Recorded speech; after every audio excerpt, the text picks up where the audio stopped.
So here we have the scale that I've been using. This is a scale that I've stepped on every single time during prep. I'm still going to keep it because it's my consistent scale, but this is the new scale I just got. It's called the Digital Body Analyzer Scale. So it'll actually, you can enter your information in here, like your height, weight, gender, and whether or not you're an athlete, and it'll tell you your bone density, your body fat percentage, your water weight, things like that. So we're going to do this and we're going to compare real quick.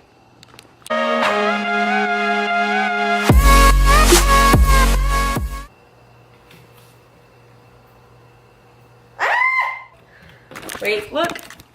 That's a new low. 117.0. Yes.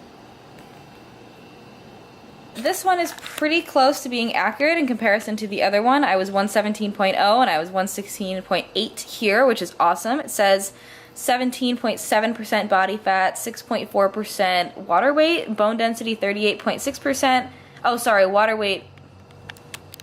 Well, okay then. I totally wasn't anticipating hitting a new low weigh-in this morning, but that was a nice surprise. My last low weigh-in was 117.6, and I'm 117.0 today, according to my other scale. The Body Fat Analyzer Scale said 116.8, which, like, I'm not going to take that as absolute because it's not my normal scale, but I'll take it because that's pretty nice. So that's going to go ahead and call for a physique update because new low weigh-in, Body Fat Analyzer Scale, and that calls for a physique update also because it's going to be all-encompassing. I'm going to explain what my body fat scanner says and quick physique update right now. So this morning I'm just about 9 and 12 weeks out from my next competitions. I did have to push them back because of the arm, but nothing to worry about. My next show I'm planning on is going to be August 13th in Culver City, same exact city, so very cool to see the scale drop this morning. So that number on the top you see, 116.8, is my weight. 57.6 right there is going to be my water weight. The 38.6% is my muscle mass, 6.4 pounds is my bone density, and 17.7% is my body fat percentage. There is a code in my description box for a link to 60% off of this scale. And there's my gnarly elbow bruise popping up again. Hopefully that goes down, but thank you to the subscribers who slightly explained what it could possibly be from. But anyways, back to the body fat scan and the digital analyzer scale. I think it's really cool to have another tool of measurement right here. And going based off of the DEXA scan that I got a couple of weeks ago, before the accident, I was 19.4 or something like that. So seeing that 17% number might be accurate, it might not be, but either way, it's really cool to have an extra tool of measurement of my progress. I'm definitely making progress, especially if I'm sitting here comparing these shots. So this was back in the end of March, I believe. It was my first progress check-in. If you go to That Prep Life episode 1, that is where you'll see this footage. So it's really cool to be able to have these videos and compare what my body looks like from then to what it looks like now. I'm definitely making progress, and I'm pretty damn happy that I'm doing so, all while having a broken arm. It just goes to show that if you stick to your macros, if you stick to your training, regardless of what happens to you, you're still going to make progress. And I definitely think that diet break did me good. Having that really helped to boost my metabolism, have those fat-burning hormones working again, and it was awesome. I'm just sitting here flexing, but actually trying to compare to see whether or not I had any muscle loss on the side where my cast is, on my left side, and maybe just a little bit, but not too much. Thanks for watching the physique update, guys. I'm going to go on to the rest of the video. Enjoy!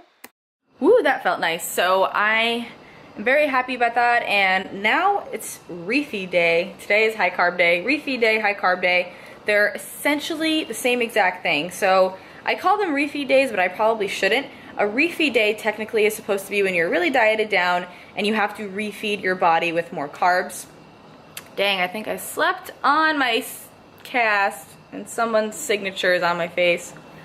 Anyways, and a high carb day is just part of your normal carb cycle. So if you're carb cycling, likely you have a high carb day once a week, twice a week, something like that. I have them twice a week, so I have a high carb day today, and I'll show you guys what I'm making. So this is by far the flimsiest waffle I've ever made in my whole life, and the oatmeal exploded, but it came out looking pretty like aesthetics, so I don't think I care. I did, this morning today's my high carb day, so I have extra carbs on top. The actual waffle, I did 20 grams of PE Science Snickerdoodle, 30 grams of egg whites, 20 grams of cooked oatmeal, 30 grams of frozen blueberries heated up in the microwave, and 20 grams of Icon Meals Power Popcorn. Breakfast.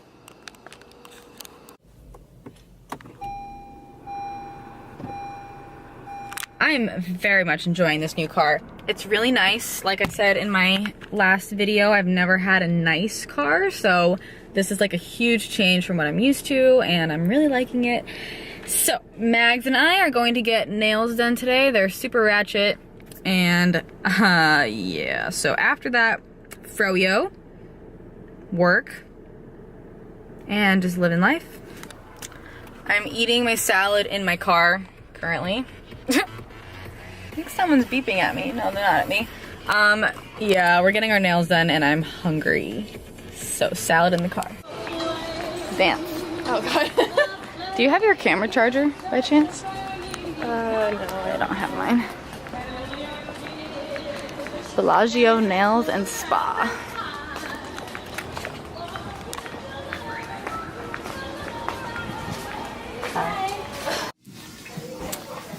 I feel back to life. My black mat.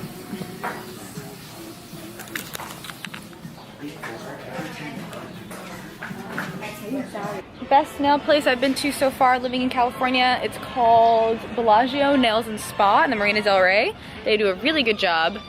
And I've been here twice now, and the last time I came, they stayed on very, very well. So I'd highly recommend coming here if you live in the area. And on this high carb day, we're going to the dentist! Just kidding, we're going to Froyo. We are creatures of habit. Always, always going to get Froyo every time. We're gonna figure out the actual grams because we've been, we have to go around this way.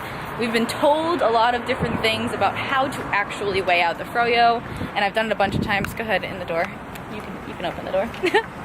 And they might not be correct, so we're gonna figure that out today. Right about everything. Okay, so we've been told that the serving size for an ounce is 70 grams, and we've been weighing it as 113, right?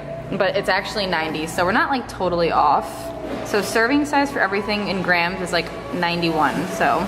I'll see what that is in ounces. Oh wait, no, sorry. Oh, the no sugar added are 70. And the low carb ones are 70, so the thicker ones are 90, and the low carb ones are 70. Arctic Zero. Dang. So you get way less. All right, we'll weigh it right this time, I guess. This is so sad. So a real serving of Froyo is 2.5 ounces and not 4. That's it. But I've been so consistent, like why? Should I change it? So for the low carb flavors, it's 70 grams for 4 fluid ounces or for half a cup or whatever. This is very confusing. And then for the regular non-low carb ones, it's 90 grams. So 4 ounces usually equals 113 grams, and that's like what we were going for. We were weighing in ounces though, we weren't weighing in grams. So I think this translates to 2.5 ounces. Math.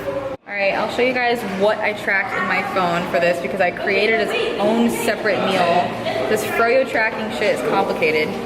So the low carb New York cheesecake flavor, okay. So you can't see it, but it says low carb New York cheesecake. I did 70 grams, so I'm allowed 4 servings of that, I believe. 70 grams for 1 serving. Sorry, I did 5 servings. And then I also subtracted the sugar alcohols because you are allowed to subtract sugar alcohols from your carb sources because it's incredibly low carb. It's like 0.2 calories or 0.2 grams, something rather. I don't know, what's the exact name of sugar alcohols? Say it the right way. Like your body just doesn't use them the same way as it uses other carbs. But like the reason that it's not, you don't have to track them is because it's like incredibly low calorie per gram. Because your body doesn't like, you don't use them as carbs, so they just kind of like go through, like your body doesn't. I should text Justin. The human Google, her coach. Anyways, so I did 70 grams for 1 serving. I did 5 servings, and if I tracked it as sugar alcohols, according to this thing, it's 11 grams of carbs per serving. But I minus 3 sugar alcohols from the whole serving, so I made it 8 carbs, 3 protein, and 0 fat. So I did 5 servings of that. Very confusing. All right, folks, this is gonna be my meal.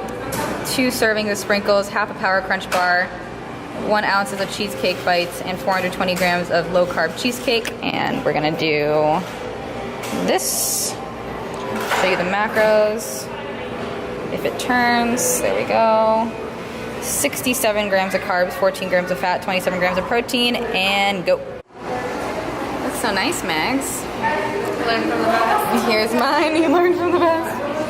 Gonna get them angles though, and I have half a power crunch bar right there to go on top. And here is the final product. The half a power crunch bar, and the Snapchat story, and the date. You know you have a good friend when she runs into CVS for you and gets diet I call for you.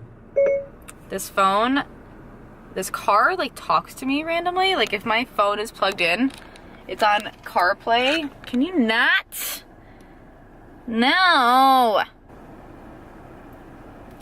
Play this. That's better. I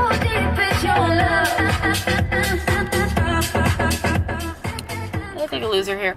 Alright, I'm going to go ahead and end this video here.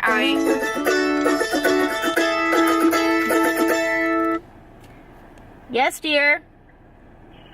They have no Diet Mountain Dew. Oh, no. Or Dr. Pepper. They don't have any Diet Coke Zero? Sprite Zero? Coke Zero, yeah. Okay, I'll have Coke Zero. Okay. I'm filming this, by the way. I was vlogging and then you called and it answered on my car. Oh. No, it's funny. Okay. Yes, Coke yes. Zero's fine. Okay, got it. Okay, bye. Bye. Oh my god, that's funny. I've been spending the last like 5 or 6 days with Maggie in a row because she's leaving on like July 8th or 9th to go back to Canada, which is funny because that weekend I'm gonna be going to Canada for the Vancouver Pro Show Expo with bodybuilding.com, and like she lives right next to Vancouver, so I'm not technically leaving her that weekend. It's gonna be like a few days later, but either way, she exactly like Randy. Randy had to go back to Canada too. They were both here for 6 months. They both came here in January. I met them both in January, fell in love with the both of them, and they have to move back to their country of inhabitants, or country of citizenship, Canadian land, basically, which is like the saddest thing in the world because they're two of my absolute best friends. And Maggie and I are like the same person. We're both like pretty introverted, so we get along really well together. We like don't get sick of each other when we hang out, which is nice. And we're both very similar in like the way we interact with people and the way we train and the way we like, anyway.